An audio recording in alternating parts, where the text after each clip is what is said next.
Hello,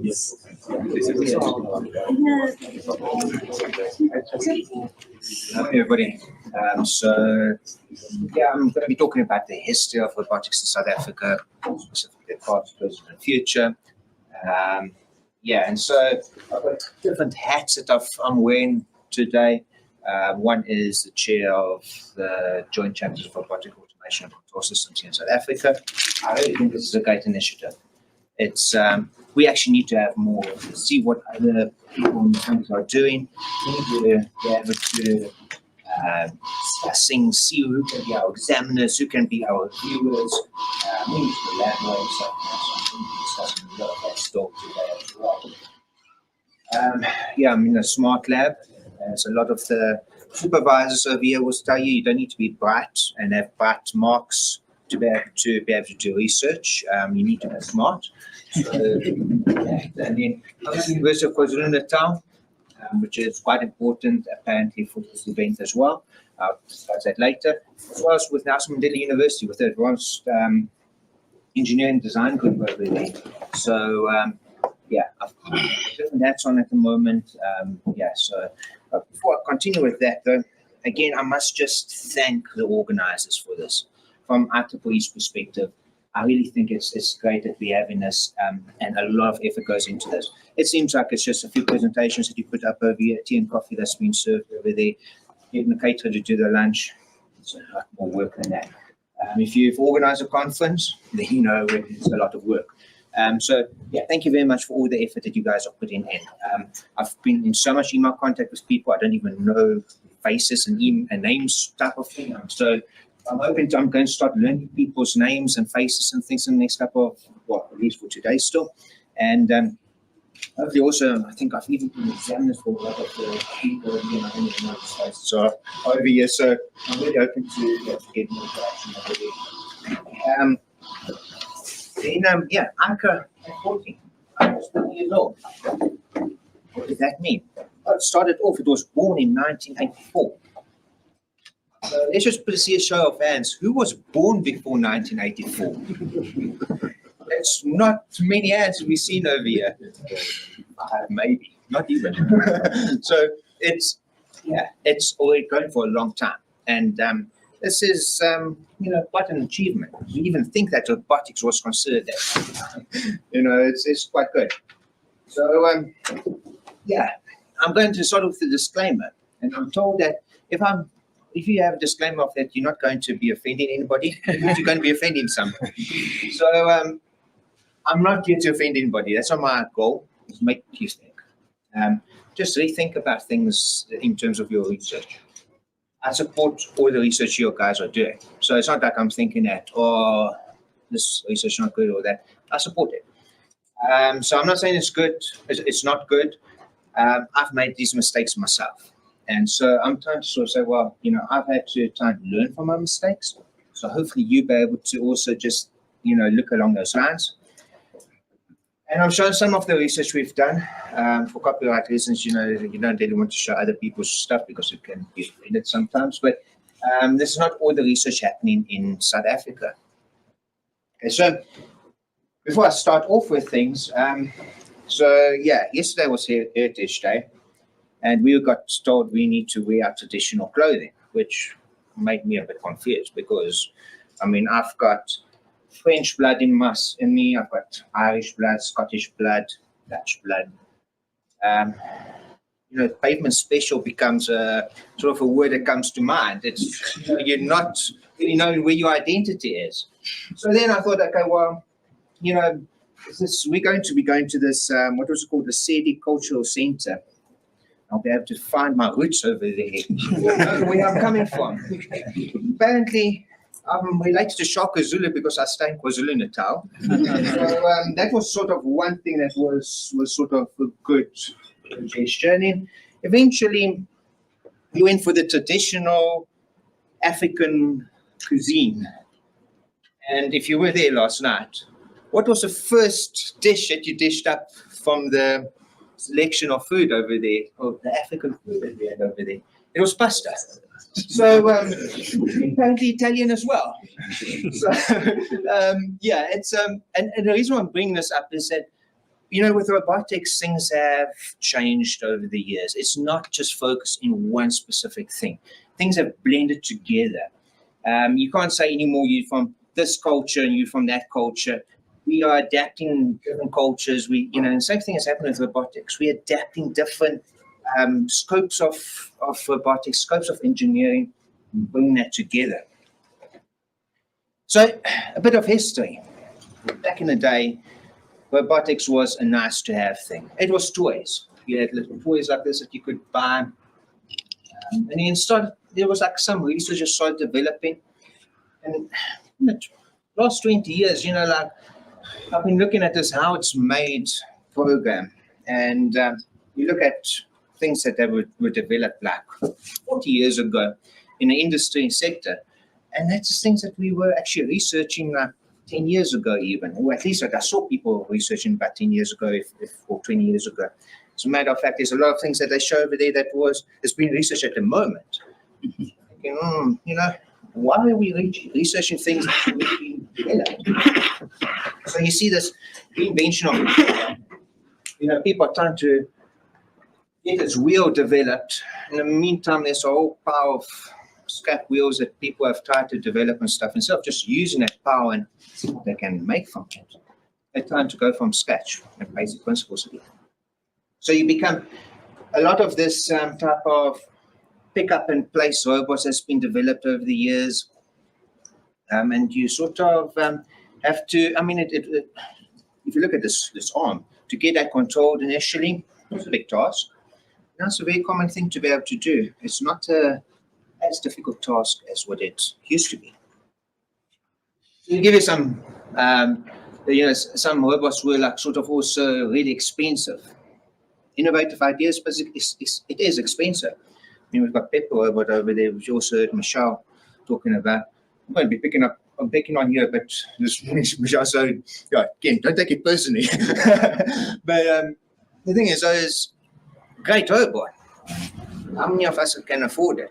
I don't even know if we might have one or so in the country, but that's a reality. This is a search and rescue robot for firefighters. When I did it and built this many years ago, I thought, oh, great, you know, it's going to be used by firefighters and stuff. Finished building it, tested it out. The fire department said, you know, would this be useful? Oh, no, it would be really great. I said, okay, well, you know, why don't you sort of then try and get a few of them? No, we don't have the money.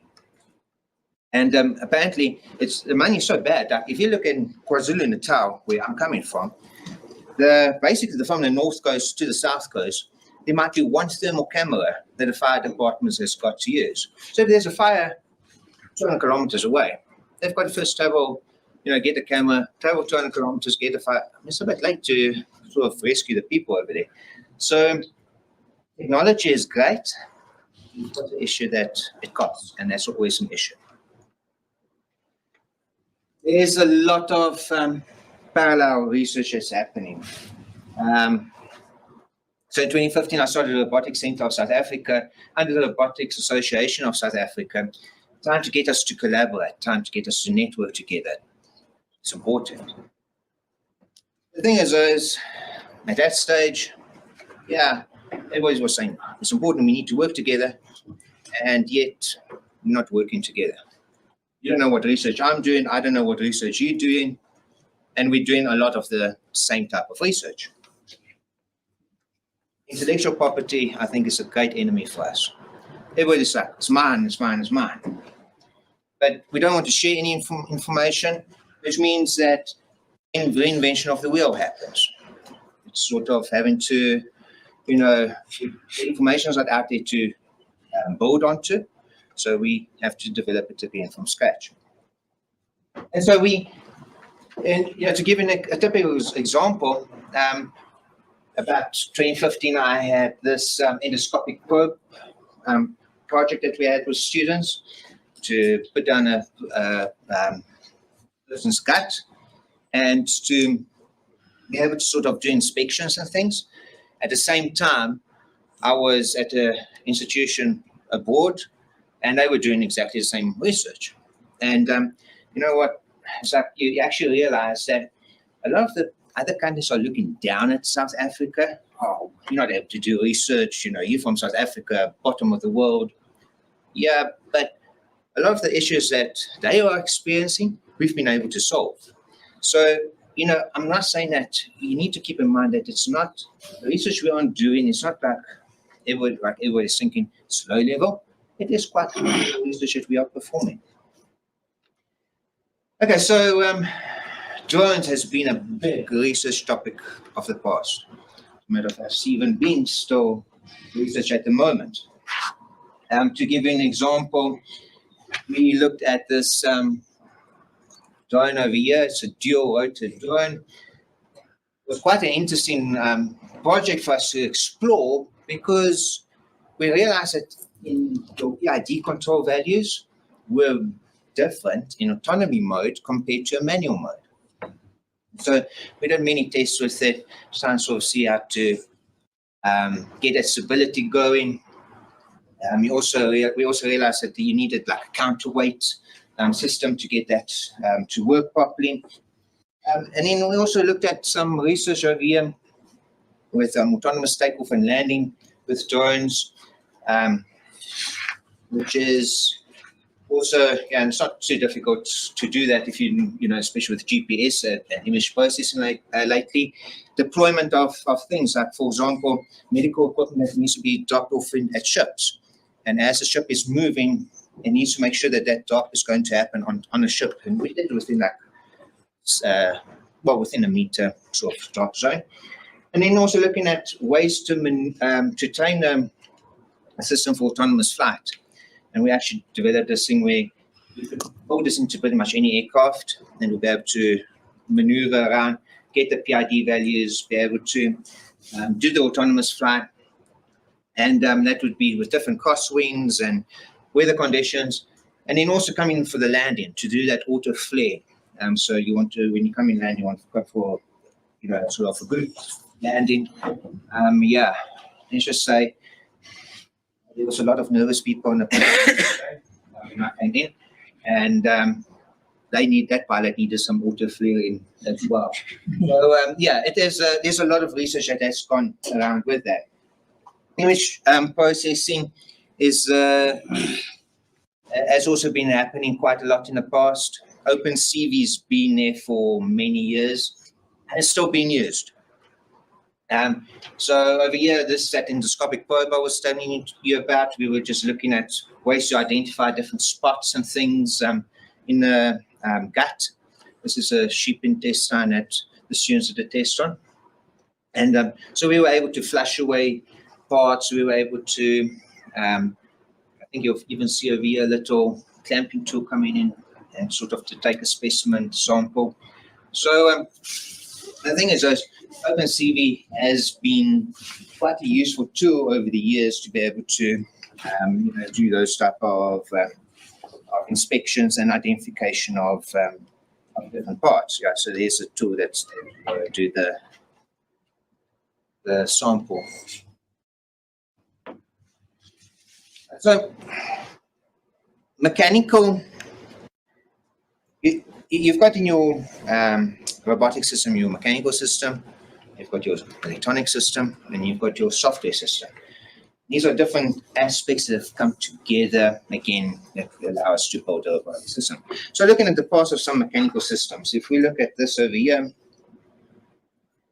we were trying to go over minibus taxi. Under this wet conditions, we had it remote controlled.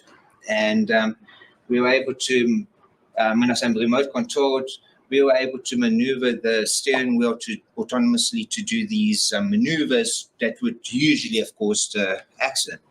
And we realized with the test that usually, if you do see there was an accident, it could probably be due to the condition of the vehicle. It's not necessarily to do with the, you know, driving or the environment, like rainy weather or so. So we had these dummies inside of it. I wasn't allowed to use students for that. But yeah, and we were able to sort of see how they were maneuvering in the vehicle. safety belts aren't being worn, so we were able to test that. Looking at the video on the right over there, so at that stage it's going to work.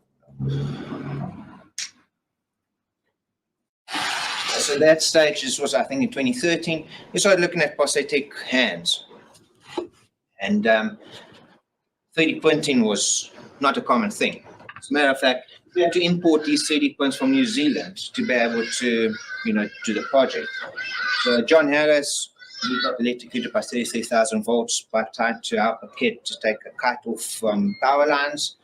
And he's been doing some tests for us. They're doing really some really great work at the moment, motivational speaking and stuff. But this hand looks really sort of very basic, wires sticking out everywhere. At that stage, there was a US journalist that said it's the most advanced low-cost prosthetic hand in the world. The thing is obviously you need to then develop and build onto this. It is again, 3D printing was something at that stage. It was sort of new. It was difficult to do. Only a few people were able to do it. And let's be honest now, I think everybody over here has got access to a 3D printer. So that's been something that has changed definitely over the years. Electronics. You look at this is one of those SPIC programmers. I'm sure, well, I don't think many of you have actually used that, but some of you, maybe if you're like my age, you've used it, or the Atmel SDK 500 to program your microcontroller boards. You've got your PCB board. We had to go and sit with a permanent marker, draw out the tracks, put into etching solution that will take away all the material over there, sand it off with steel wool. Then you had to draw your little holes over there, and then you could solder the different parts with your microcontroller, and then you could start doing, things. A lot of work had to go into the electronics of robotics in those years.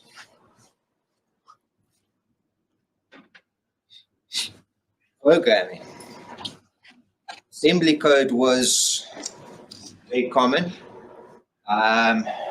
Start off a little bit of C programming, and it wasn't as easy as what it used to be, or at least what it is now. It's very, line-orientated programming, which is nothing bad. There's nothing wrong with line-orientated programming, but it was quite a bit of a task to get things working. At the present, children are able to build robots. We've got over here the Timio robots. So this was a competition we had a couple of years ago with Switzerland. These robots were actually in Switzerland to replicate a Mars environment, generated that to start off. And we had kids over here in South Africa programming the robots, sending the commands to Switzerland, and the robots were able to maneuver around and do specific tasks. You've got a microbit units that you're able to buy now, and the kids are able to program it. And they're pretty much in UK schools, in many of the South African schools at the moment. So children are able to program it. Obviously, you've got children with arrogance. I'll give you an example. So, a few years ago, I get a knock on the office door. Student comes in with his mother, comes, sits down. So what have you been up to? Well, this must be somebody I've interacted with quite often. Been busy. Been building some robots, some drones. So, this is my weekend job. This is easy stuff. In the meantime, he's been using graphics to be able to, program a drone and things. Understanding the integrated aspect of robotics.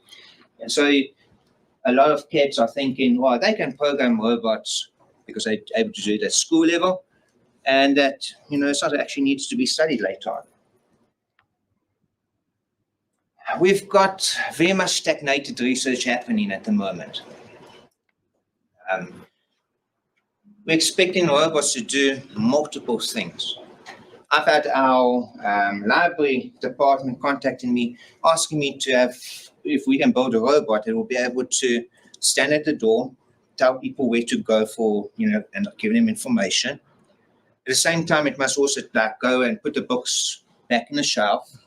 It must be able to do, numerous different things.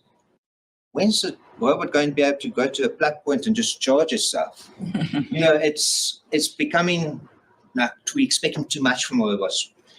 A lot of this repetition work of robots not with no purpose. Just picking up the object and placing it again. Things that we've done 20 years ago. And that's why I've got this 404, Also just this repetitive research that we're almost busy doing. And it's hopefully something we're going to be able to, move away from. So again, there's at the moment minimal collaboration. Everybody is busy with intellectual property. It's all mine. I don't want to share this information with anybody. If you want to do it, you've got to start from scratch.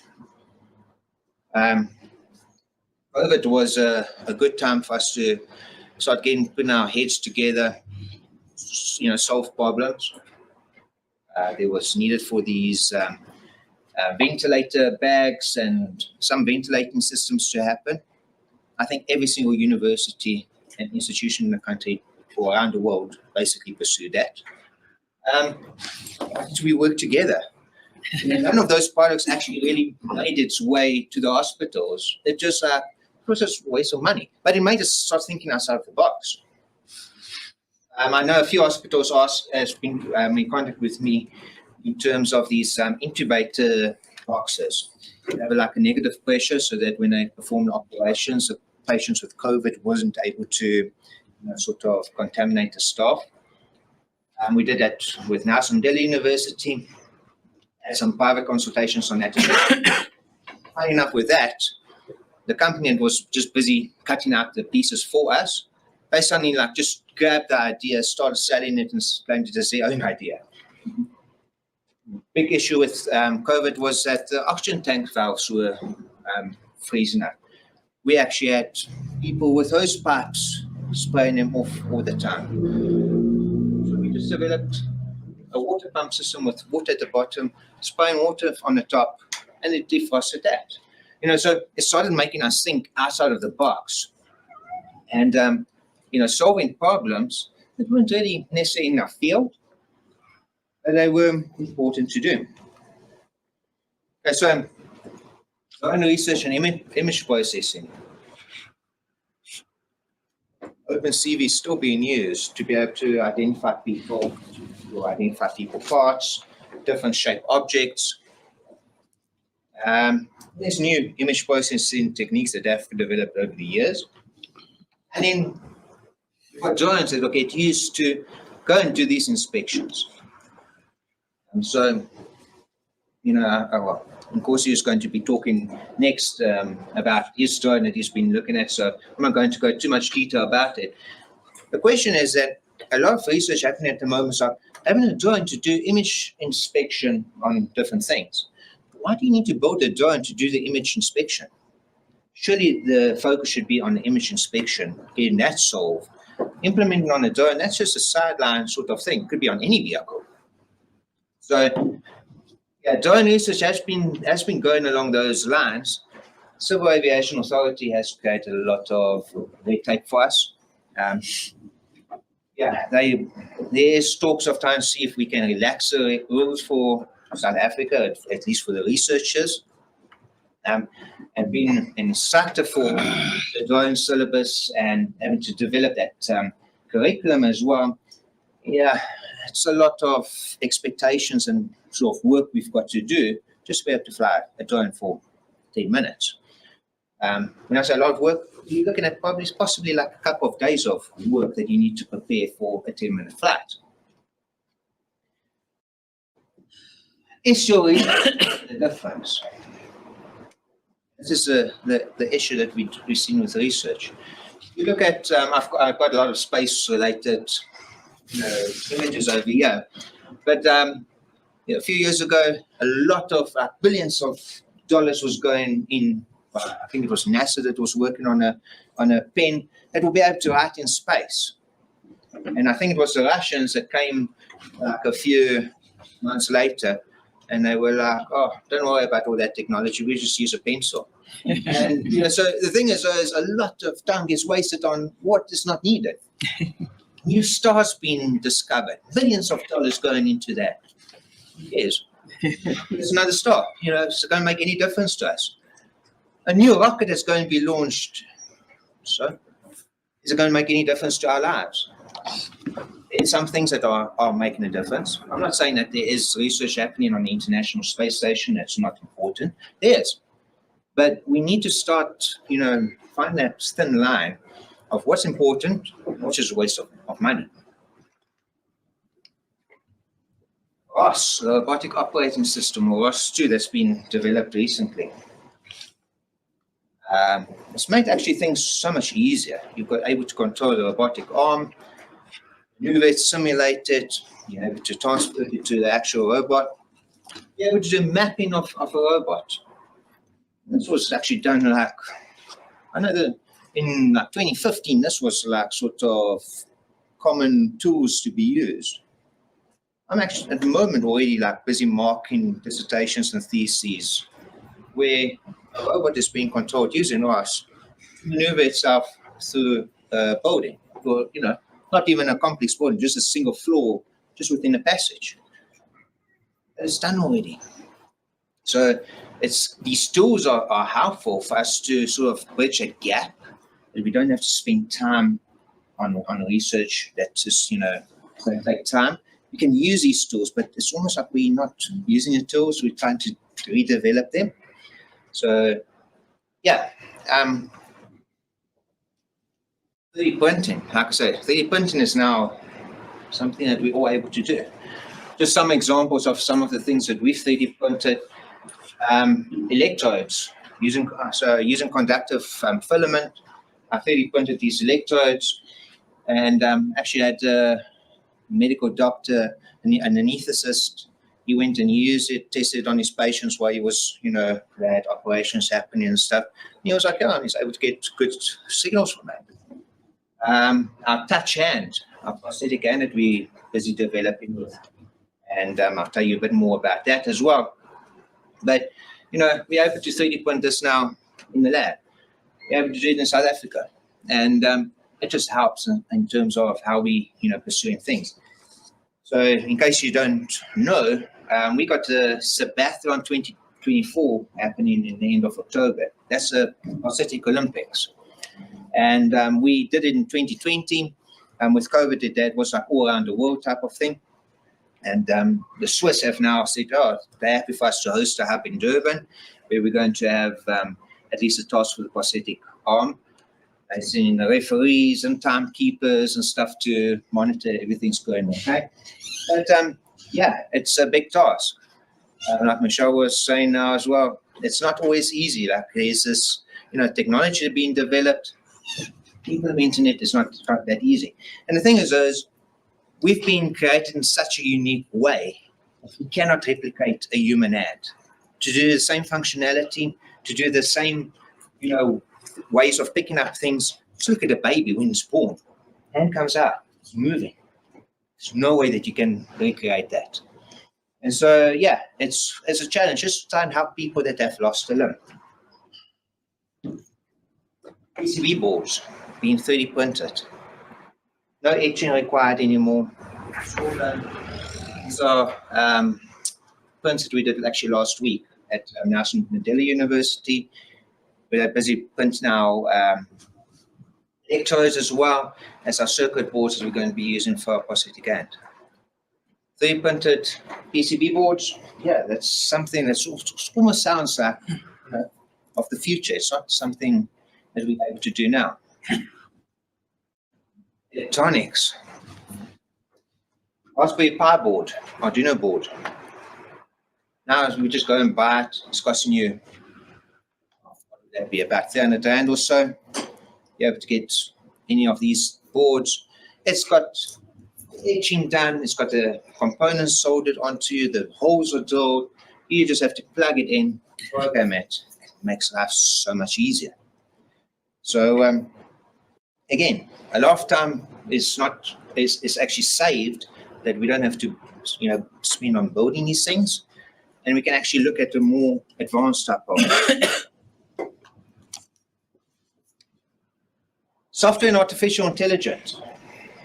So we've heard about GPT this morning, and you might not know this, and you can Google it if you want to check if I'm making the correct assumptions over here. But South Africa is top 7 in the world using ChatGPT.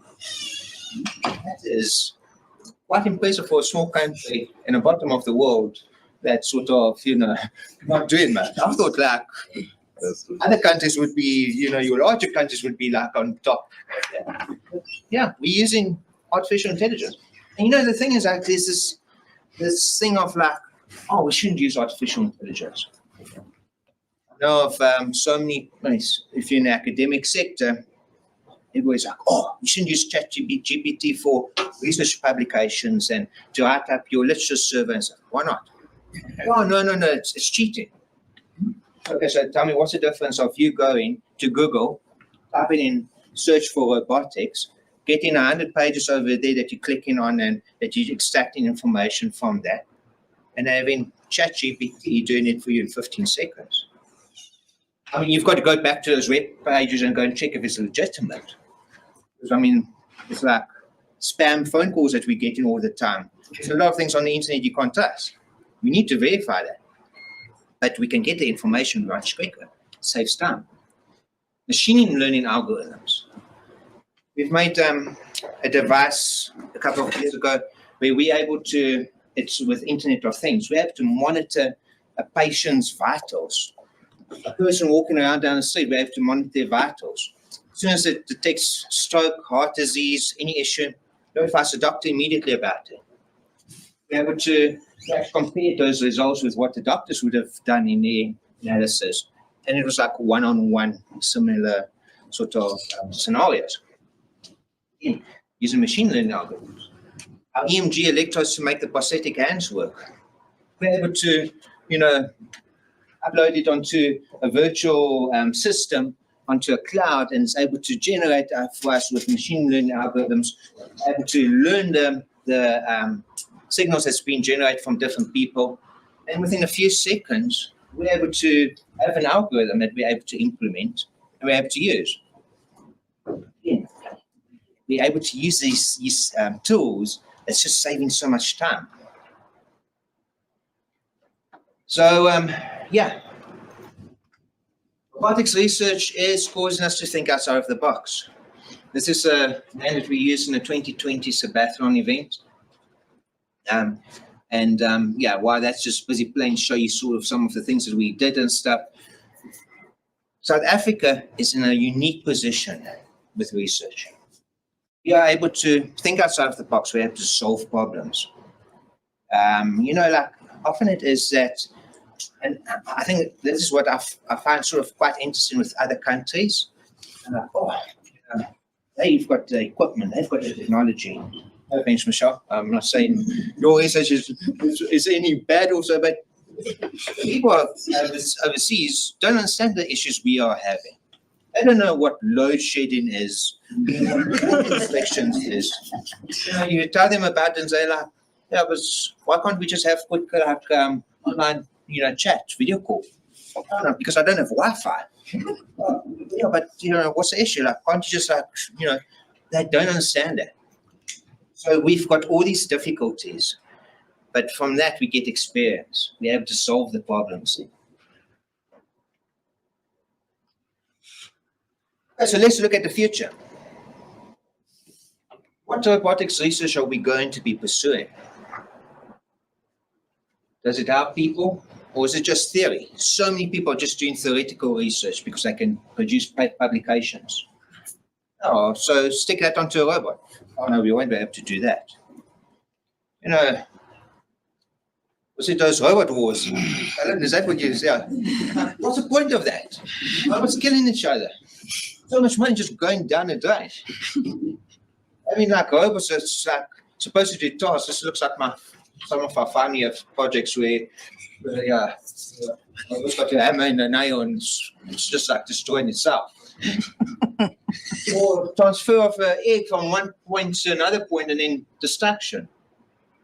You go and put lipstick onto you, you know, like, why must a robot do that? Why can't you just, I don't know, I don't do the lipstick thing, but I'm assuming, and the woman might be able to confirm this, it's not that like long task to do, it's quite a quick task, I think, from what I've seen.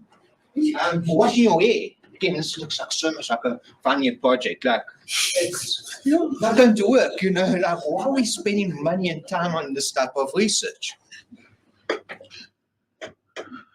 So, Internet of Things, artificial intelligence. Yes, it's something that's been developed over the years. It is something that is actually happening, especially overseas. I mean, for example, I'm busy driving my car. I want my car to be able to tell me, like, oh, listen here, you know, we're detecting that there's something wrong with this specific unit inside of your vehicle. It must be immediately making a call to the repair center. Say to me, listen here, there's something wrong with this car. It needs to be sorted out in the next, let's say, 500 kilometers. The repair center knows what part to go and order. It's not a thing like you first have to go to the repair center. It's going to take 2 days for them to order the part and whatever. They already have it when you get over there. You know, there's so much that we can do in terms of Internet of Things. It's not being used really. People talk about the cloud and they actually think it's like a rain cloud that we are uploading things, not understanding it. But the thing is, though, is we've got this Internet of Things. There's tools that we can use to help people. I mean, this is using ChatGPT. Just to be able to place the objects correctly, to be able to do certain search algorithms, to find the microwave. We need a good coffee machine over here as well to this morning's early wake up call. But yeah, it's, you know, we're able to use these tools. Why can't we use it? 3D printing has changed over the years. And I mean, the future is in terms of like bendable 3D printed parts. And this chair that's able to be flexible. Just looking at like fourth dimensional printing aspects. This business card is quite a nice example. I have my business card over there. It's got 4 different views over there. It's an infinity card. So you're able to keep on just turning it around, giving you different information. And okay, it's an expensive business card. At like cost prices is about 400 Rand business card. But, you know, these are things that we are able to start developing. We have over here materials that we're able to 3D print. It's able to, you know, have got like memory alloys type of thing, so go back in position. What about printing things like ceramic? So we've got clay material coming out over there, printing these amazing pots. I think it's the African culture centers that we were at even last night. That would have been quite nice for them to be able to print that and have on display. Much quicker than what it took them to do it. But, you know, it's amazing techniques, patterns and things we are able to do with it. It's different materials we need to explore.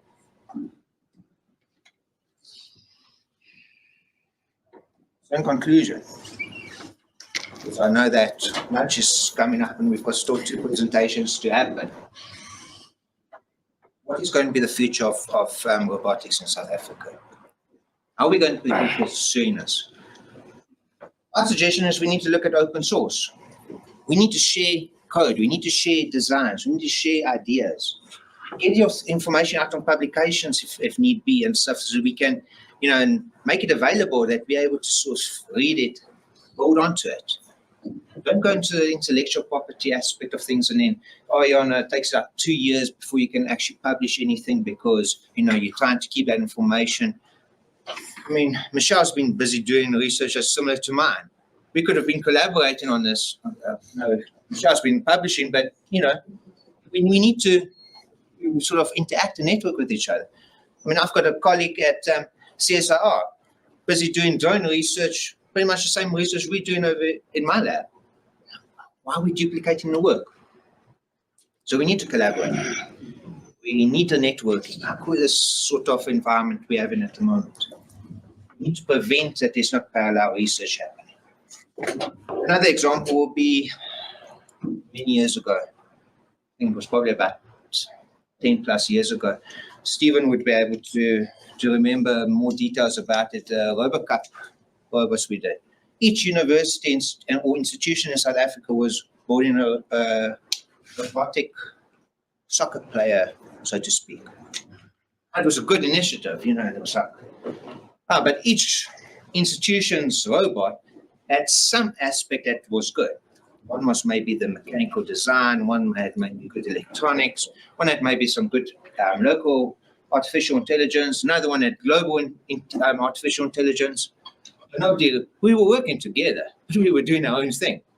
So, if we brought everything together and we're actually working together on different aspects, because let's be honest, each research group over here has got some strengths and some weaknesses. And so we're able to share that, bring things together, make it work. It's multidisciplinary. We need to expand our horizons. We need to solve problems. We're engineers, aren't we? Oh, no, but you can't do any research outside of robotics. Why not? Aren't you supposed to be solving problems? Give an example over here. We did skid tests on a gravel road with different cars to be able to identify how vehicles were maneuvering as soon as you have ABS brakes or ABS brakes was disconnected, different tire conditions. And, you do those tests. You have to say, oh, these are improvements that need to be happening on a car. That's robotics that's going to happen to make those improvements happen, to control those vehicles to be more stable. Why can't we do that? I mean, like I was saying that mechatronics and robotics got mechanical aspects, electronic software. And so often you've got to look at drones, or I know even rockets have to have like mechanical structures that are strong. So we started, I did some ballistic tests a couple of years ago. It was like, oh, Kevlar, you just make your thing out of Kevlar and it would be like bulletproof. I'm a bit worried about the people wearing those vests, so I'm not saying that they are effective, but we did tests with different caliber. Oh, no, small bullets, don't worry about that. That won't be able to do much harm. They were actually the most harmful of all the tests we did. So the thing is that we're testing the Kevlar. How well is it working? Is it how many layers are you going to need to be able to have some form of protection? So again, it's a mechanical aspect. It's ballistics. It's not robotics, but why can't we research it? We need to do this to be able to solve the problems that's going to be used for our drones, for our different robots we're going to have that might need to go into fires, might need to go into mines. That's what's needed, is that Kevlar research. Okay, so I'm ending off with this.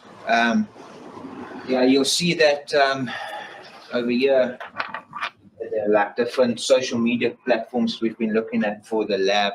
It's a smart lab, and then we discovered there's already a smart lab. So we're obviously smarter, the smarter lab.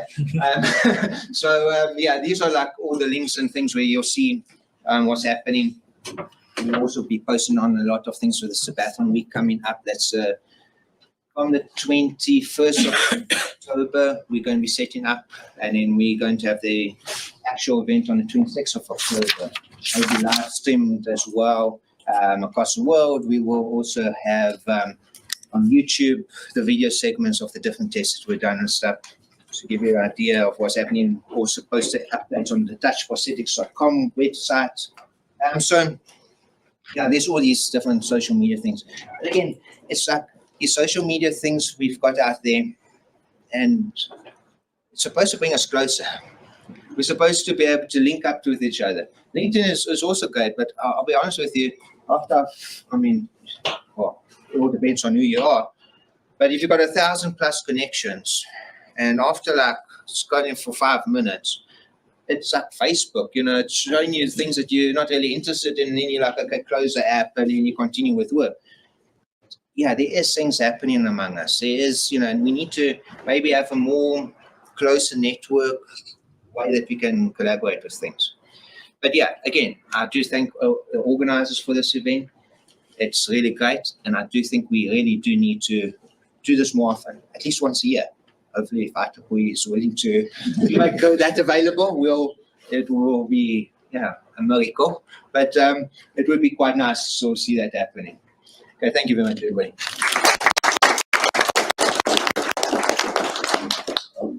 Can I take one or two questions from the floor? Just important, so.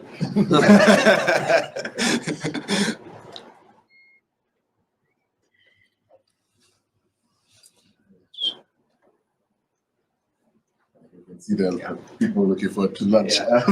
But we have two more presentations from your students coming up now. So ask them the questions.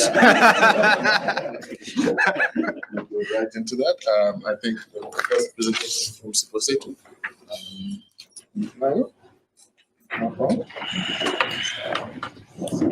Thank you. Let's put our hands together once more for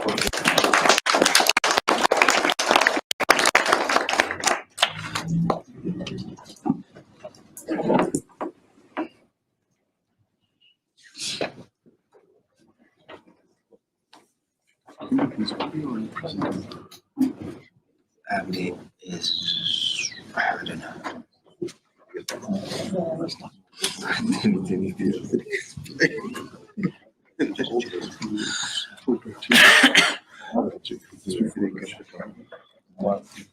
Greeting, fellows. Hope you're good. My name is Siphosethu Khuzwayo.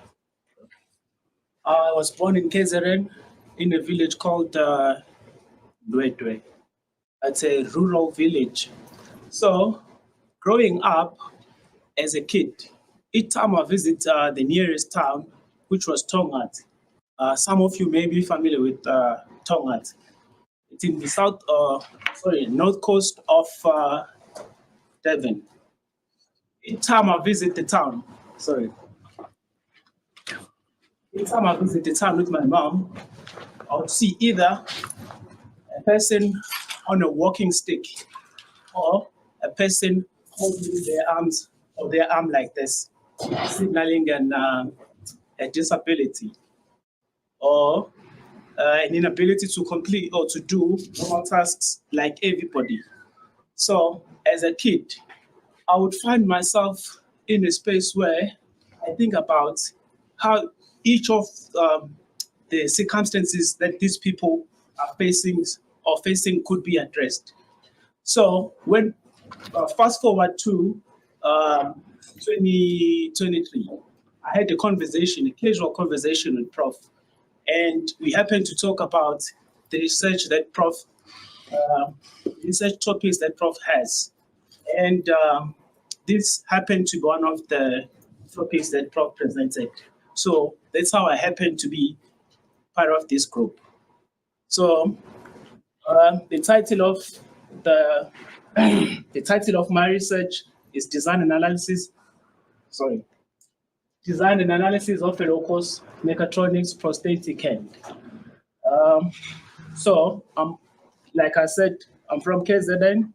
I went to University of KwaZulu-Natal, and I'm from Smart Lab. So basically, that is what my research is about. And I've almost forgot that which is my presentation here is part of what I submitted on last year and also what has been done after I submitted. So to give you a little bit of a background to the approaches or different approaches that are taken by designers and researchers of the prosthetic devices, in particular prosthetic hands. There's two of them. One of them is to try and mimic the real hand. The other one is to try and simplify the designs and be specific in terms of wanting to achieve activities of daily living. And that is, each of those have their disadvantages, pros and cons. So the one that we took is a simpler one, as the target. If the product were to be commercialized one day, the target group will be impoverished communities from our community and around Africa as well, and other communities around the globe. So I present to you Section 6. So Section 6, in the sense that there have been researches going on before I came, and I happen to be part of Section 6. So as you can see, this does not look like your hand, right?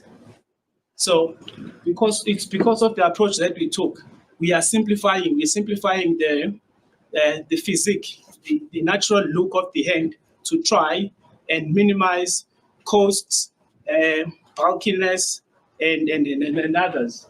So as you can see here, the major components here, we've actually got two fingers. One, which is your index finger, and we've got what I call ring pinky finger. And then I've got the thumb. So the ring pinky finger, which is this one, this actually represents your three fingers. That's the approach I took in terms of trying to simplify my design. So fast forward to the modernity, or the modern approach of that I use now in terms of like controlling the device. So what we have got presently is this method of controlling the prosthetic hand, which is neuroelectric prosthetic hand control. It uses neuroelectric sensors, as you can see there, which interprets the movement of your muscles and convert that physical motion into electrical signals, which are interpreted by the microcontroller board that sends information to the motors to control the fingers. Another control method is this one, which uses physical movement of the body of the amputee to open or close the hand. So this is our approach. We're going to use electric prosthetic control. So this happens to be the problem statement. High-tech prosthetics are inaccessible due to high cost. And from my research, I found that in South Africa, if you look at the commercial hands, most of them are in the regions of 100,000 rand. So that's quite a lot of money for someone who comes from an impoverished community to afford that. So also there's frequent replacements that are needed. For example, kids are actually growing up and they outgrow the prosthesis. And then therefore there's a need for a lightweight and a simpler solution. Okay, this happens to be my research objectives. What I need to highlight here is the fact that number one, we wanted to design specifically for the competition. But more than that, we wanted to stay within the constraints of weight, costs, and then bulk and simplicity in terms of actuation. And then this is the mechanical design approach that we followed. We had two concepts. One concept was a purely mechanical concept. The second one was a mechatronic, which uses what I've presented above as the electric control. So from a mechanical design perspective, this is the design design that we settled to after several field tests that we did at the lab. So the control philosophy is actually based on the myoelectric control. So what you see here is a power bank, which powers the servo motors inside, and another power bank which powers the nanoboard and the push button and those LEDs. So my electronic circuit is here, and these are the power banks. So when it came to testing, we had to produce like 3 forms of hand movements. For example, this one is pointing it's pointing a finger. You can see the index finger is pointed, and that one is like the ring pinky finger is closed. And then on that little picture, you've got the hand closed, and you can see the ring pinky finger is closed, and index finger is also closed. And then also on that one, you can see the index finger is open and the ring pinky finger is open. So here I've got the video of the few tests that we did at the lab.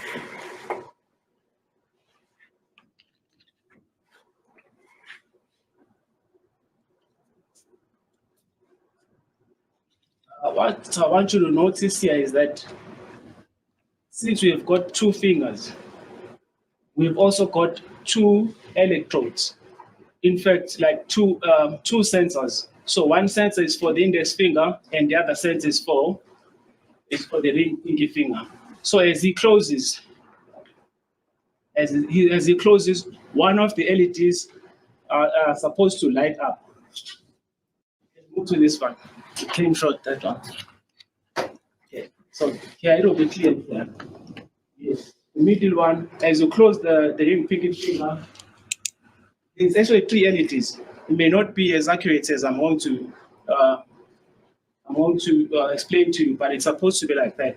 One of the LEDs will light up when the finger is pointing, just one index finger pointing. And the other one will light up when the finger is in extension. And the other LED will light up when the finger is in flexion. Also, again, I want you to notice here that these electrodes are targeting this muscle which attaches that finger, the tendon which attaches to the index finger. And it's also at the bottom, there is another electrode which is placed here. And as you move these fingers, the muscle is actually moving here.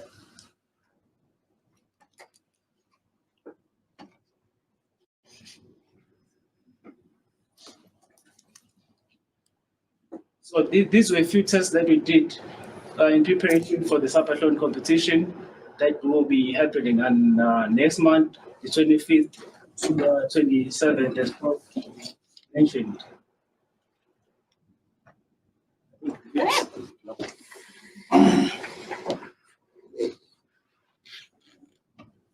This is my last slide, and I will thank my supervisor for the opportunity and the company in Durban that sponsored this research. And on that note, I will welcome questions.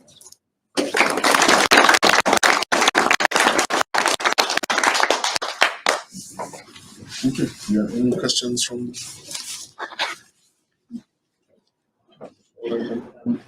With this type of control weights monitoring the muscles, does that work just as well with, for instance, amputees? Like, does that muscle still have the same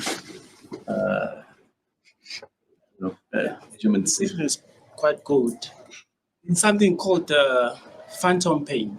When someone is amputated, they can still feel some pain. What does that mean? It means that as much as the hand is amputated, well, that part is gone, but the remaining stump can actually send signals via the CNS to the brain.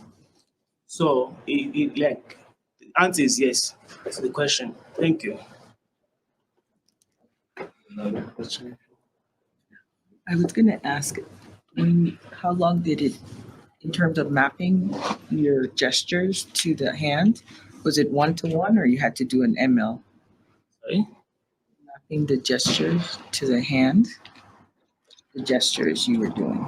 Was it one-to-one or you had to go through a machine learning process to be? It was one-to-one. Just a quick question, kind of just following up on that quickly. What is kind of like the biggest bottleneck time-wise in this process? Because like I saw there was some delay, right, between when you kind of like, let's say, extend your hand and the robot, the prosthetic arm extending also. There was like quite a significant delay. Yeah. Time to open. Yeah. So like, what is the biggest bottleneck that is causing that? Get the question? So like, what is the biggest bottleneck that is causing the time?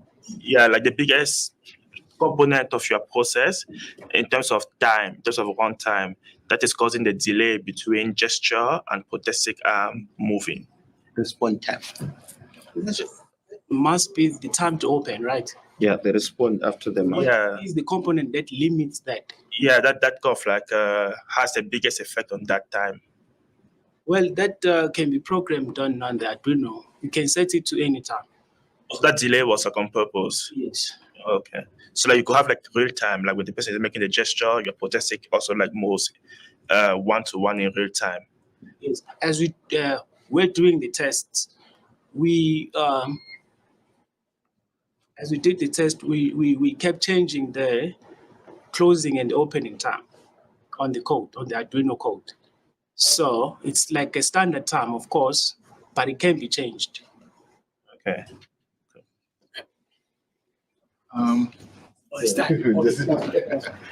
Apologies, I don't want to keep people from lunch. But thank you very much, Siphosethu, for that presentation. As you can see, there's a lot of discussion. Please, let's continue this over lunch and over the rest of the day. Our next presentation is Nkosingiphile from UKZN.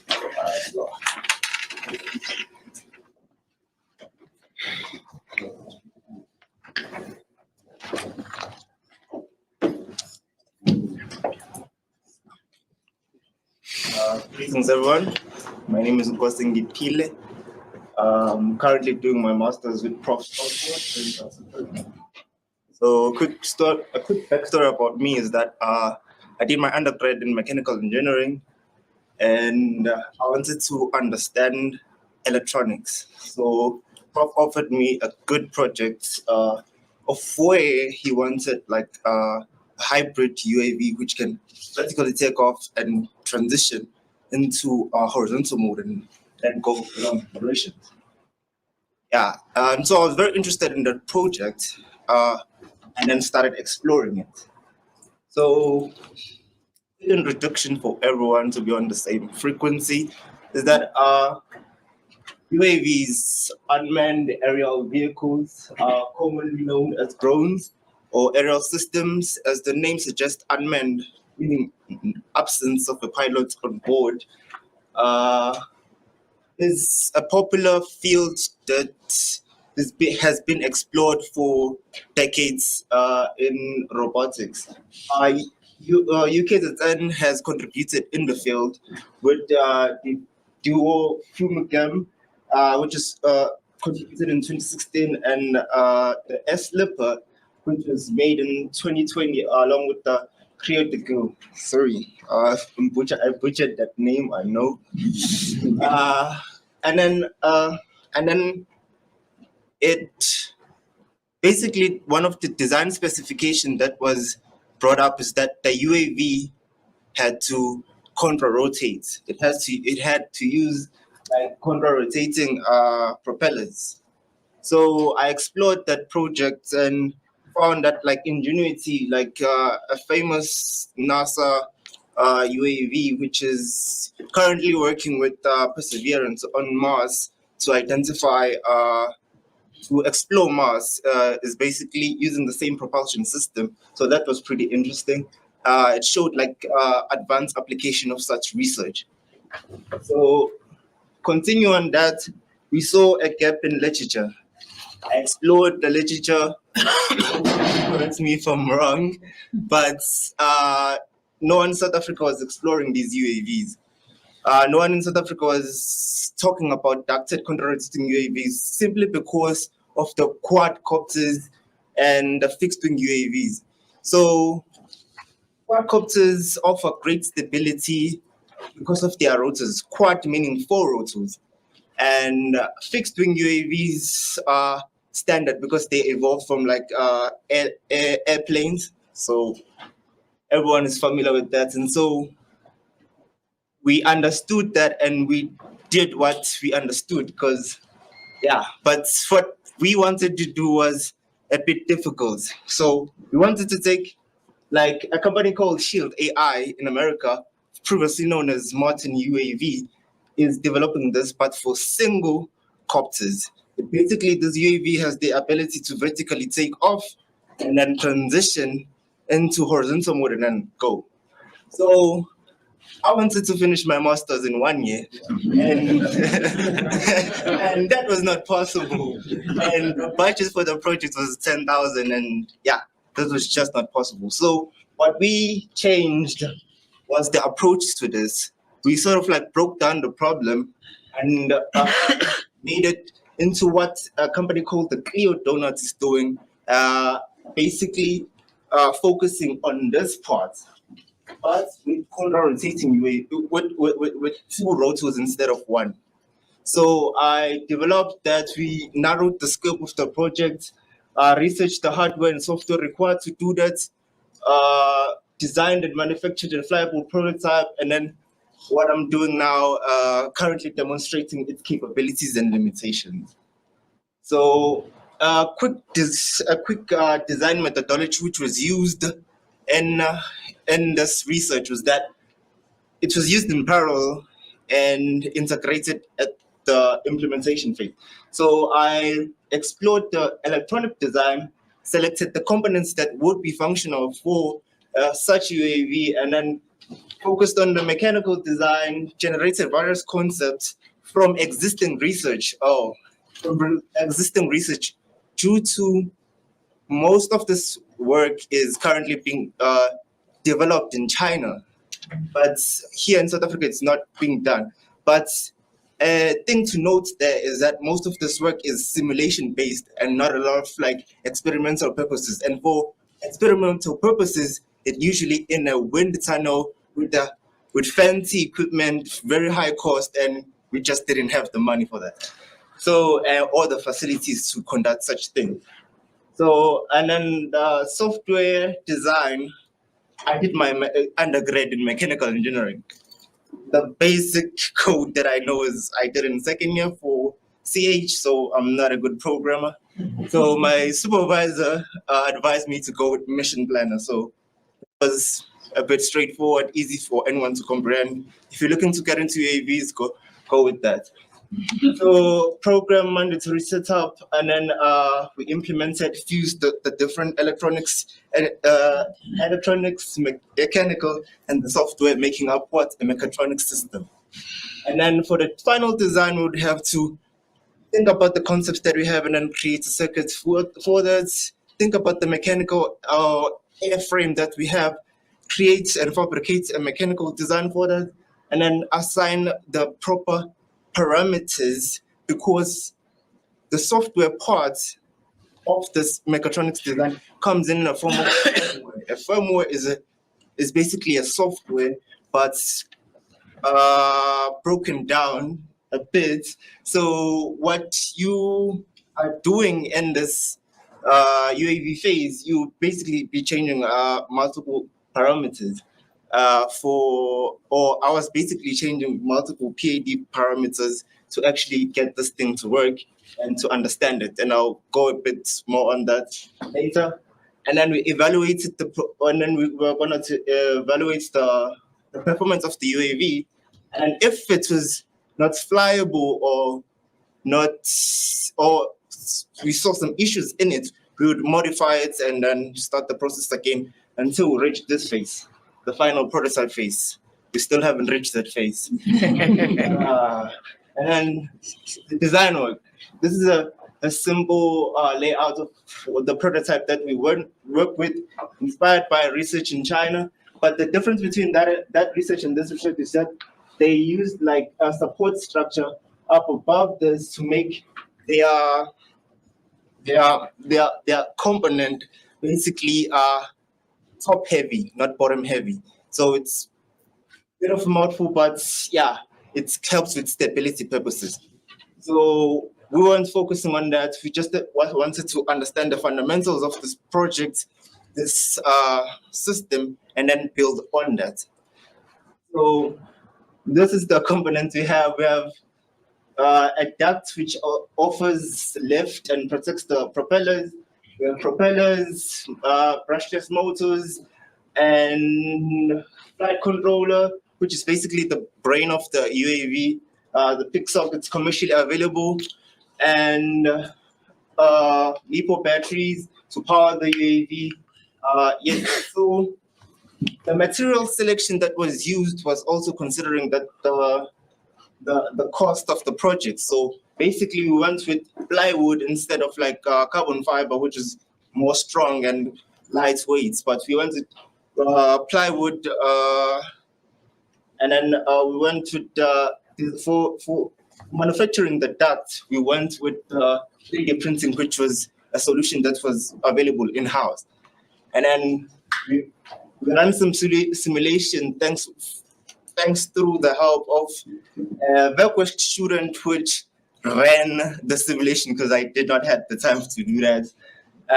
He ran I gave him the conditions, and then he ran the solution, and these are the results, basically exploring if the UAV will be able to house these motors, and provided that the thrust that is going to be generated, would it be able to be supported by these stators, and to justify why we used a thin duct instead of an airfoil duct that some people might opt for. But it came down to the manufacturing costs and the printing capabilities and the complexity. So that was justified. And then the electronic and software integration is basically inspired by Mission Planner. You're welcome to go through ArduPilot's website and see how to run a PICSOC with the drone, exploring quadcopters. Quadcopters are nice. And then the manufacturing phase. This is the fourth design, not the final design, but the fourth design. It was the only picture that I found for this presentation. And a quick video of the test that we did. Okay, this was the beginning stages for this research. Crazy things are happening. Crazy things are happening. And we tried the safety approach on opting for, it was either doing this on MATLAB or tying it down and actually seeing the parameters. And I opt for this because I like my hands, and we didn't have enough computational time. And then, spoiler alert, this is the first stable flights that we had inside the lab.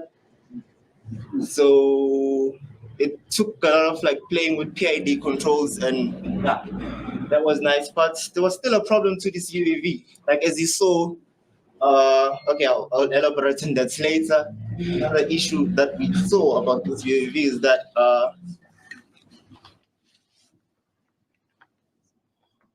it started to spin. The spin, this loss in yaw, okay, basic pitch, roll, yaw. Those three things: pitch, you pitch forward, pitch back; roll, you roll right, roll left, and then yaw, actually spinning like this, spinning to the right. So that's like quick navigation of UAVs. So we saw that's a problem. We did not, there was no yaw inputs there, but it's okay. So we wanted to mitigate that.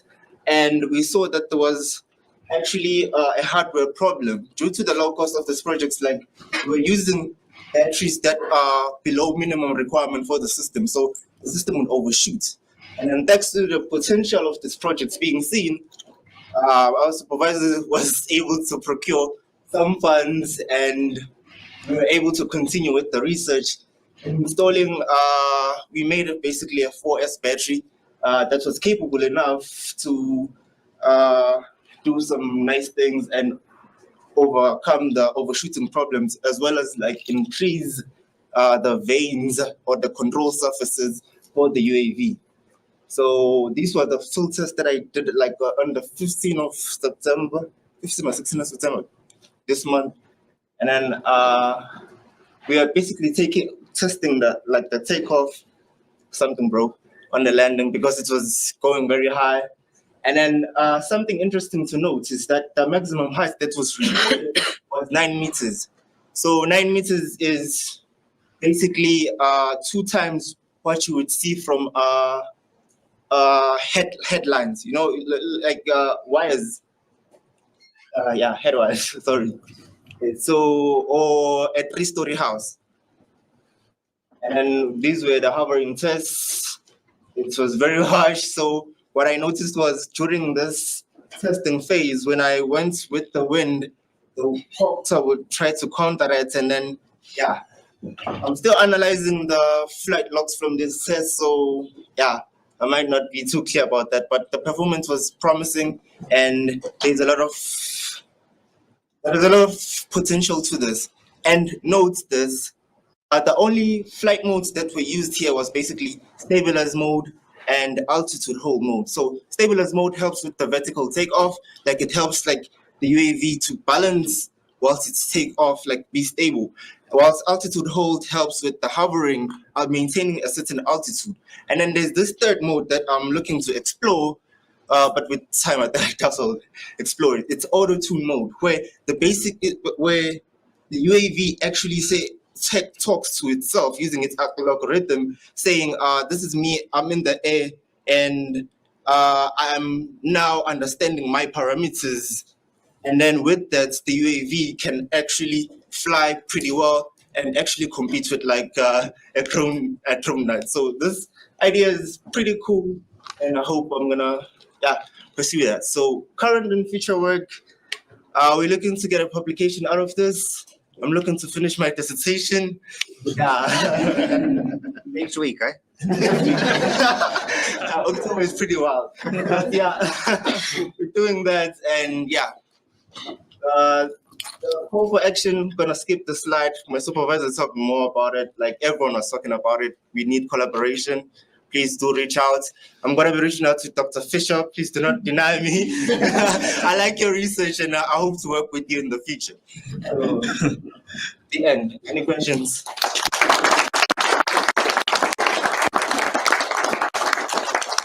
Any questions from the floor?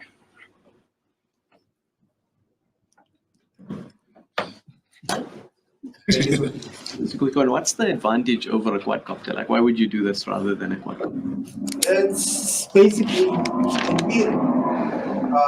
one rotor is better than two. 2 rotors is better than 4. So basically, if you get a good system with 2 rotors, it's better than 4 rotors.